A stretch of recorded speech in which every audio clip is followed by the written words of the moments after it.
Good morning. It's Easter Sunday, April 12th, 2020. And before I get to my main rant, let me tell you what's happening. Saudi Arabia and Yemen have decided to stop their war. They've called a truce. It doesn't mean the war is over, it's a truce. And the reason they called a truce is because both of them have been invaded by COVID-19. So since COVID-19 is taking up a good percentage of their time fighting that, they've decided to call a truce on the war so that both countries can hopefully cure themselves of COVID-19. That's a great thing, I think. So from now on, if there's wars, somebody should inject a virus into the situation, and maybe we could stop wars.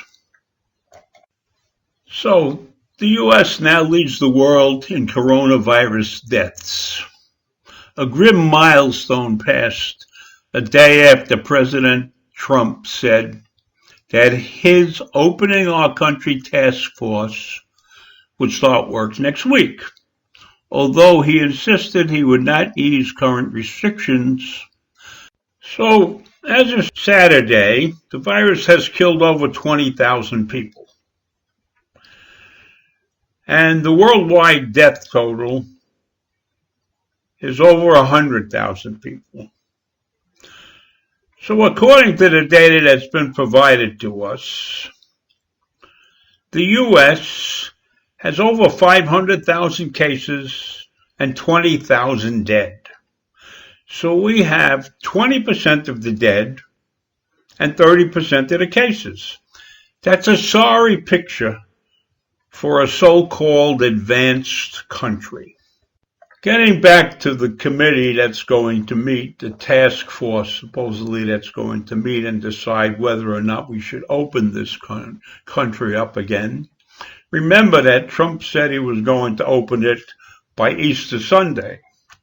Well, that's passed, and now he's agreed to sit down with this task force that he's created of knowledgeable people in many different areas, and he says he's going to listen to them. So I'm going to play you a little bit of how he feels about this thing. I don't know that I've had a bigger decision than that when you think, right? I mean, think of that decision. Somebody said it's totally up to the president. I saw this one. It's totally up, and it is. I don't know that I've had a bigger decision, but I'm going to surround myself with the greatest minds, not only the greatest minds, but the greatest minds in numerous different businesses, including the business of politics and reason. And we're going to make a decision, and hopefully it's going to be the right decision. I will say this. I want to get it open as soon as we can. We have to get our country open, Jeff. You say, sir, what metrics you will use to make that decision? The metrics right here. That's my metrics. That's all I can do. I can listen to 35 people. At the end, I've got to make a decision. And I didn't think of it until yesterday. I said, this is a big decision. So you notice he said it was a big decision. And I know prior he said that lifting restrictions too quickly could lead to a deadly resurgence. He said the way down could be as dangerous as the way up if it's not managed properly. So hopefully he's going to get good information from his panel of experts. And that would be a wonderful thing. And then he will decide when it has to be done.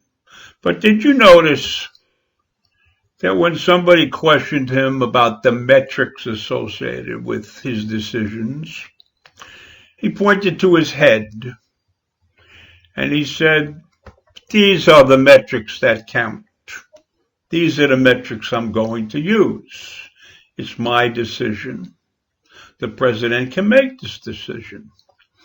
And that's terrific.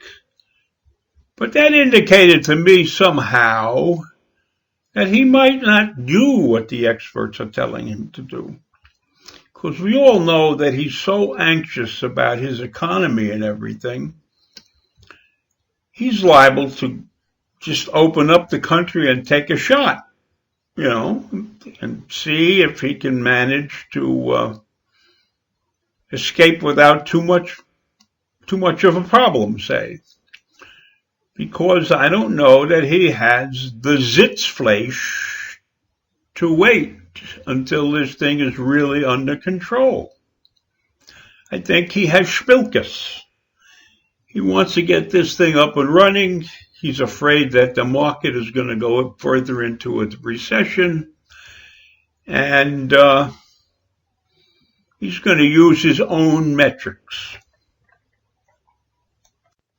Right now, I would feel much more comfortable if I knew that Fauci and Birx were going to be included in this panel of experts.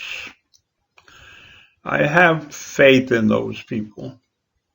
I know that they can't control Trump, but at least they are a voice of reason, and they understand the metrics and all of this data that's been showing up on these charts that they've been using. So I guess we'll just have to wait and see what happens and hope for the best. And for all of you, I hope you are staying safe and staying in place and not in a rush to go out into the world and mingle with people. Have a happy Easter and a continuing happy Passover, and I'll talk to you tomorrow.